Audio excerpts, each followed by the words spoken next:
నీ యవ్వన కాలంలో నిశ్చయముగా తిను త్రాగు సుఖించు, కానీ ఒక రోజున నిశ్చయముగా దేవునికి లెక్క అప్పగించవలసి ఉన్నది. నీవు నిశ్చయముగా నీ కుటుంబానికి తెలియకుండా ఎవరు నన్ను చూడట్లేదు అని నువ్వు అనుకుంటూ ఉన్నావేమో.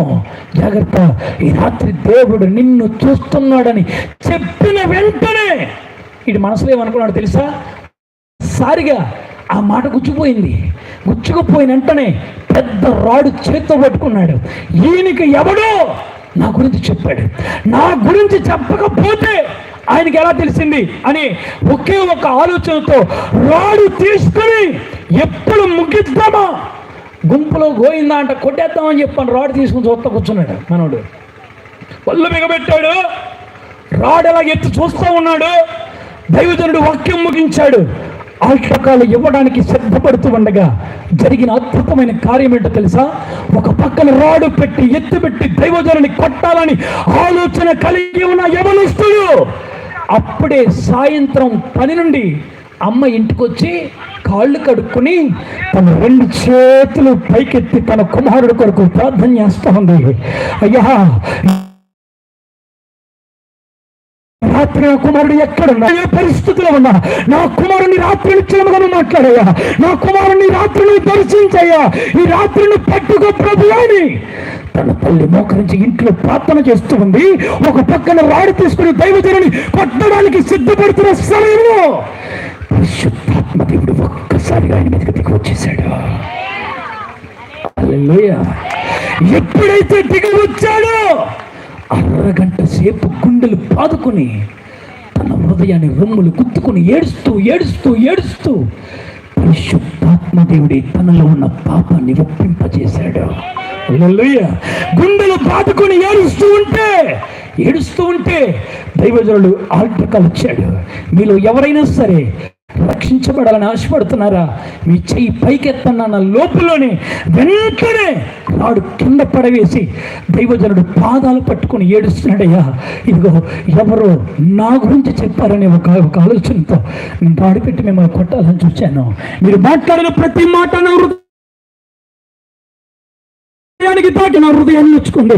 ఇదిగో ఈ రాత్రి నేను మారడానికే ప్రభు నన్ను ఇక్కడికి నడిపించుకున్నాడేమో అని చెప్పిన వెంటనే అక్కడున్న వాళ్ళందరూ కూడా సంతోషపడ్డారు.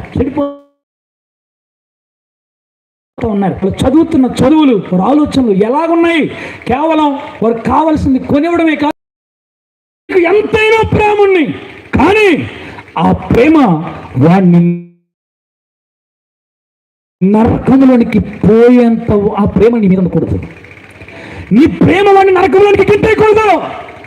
నీ ప్రేమ వాడిని నిత్య జీవానికి వెళ్ళకుండా ఆపేద ఉండకూడదు. నీ ప్రేమ ఎలా ఉండాలంటే నిశ్చయముగా దేవుని ప్రేమతో ముడివేయబడిన ప్రేమగా ఉండాలి. దేవునికి స్తోత్రం.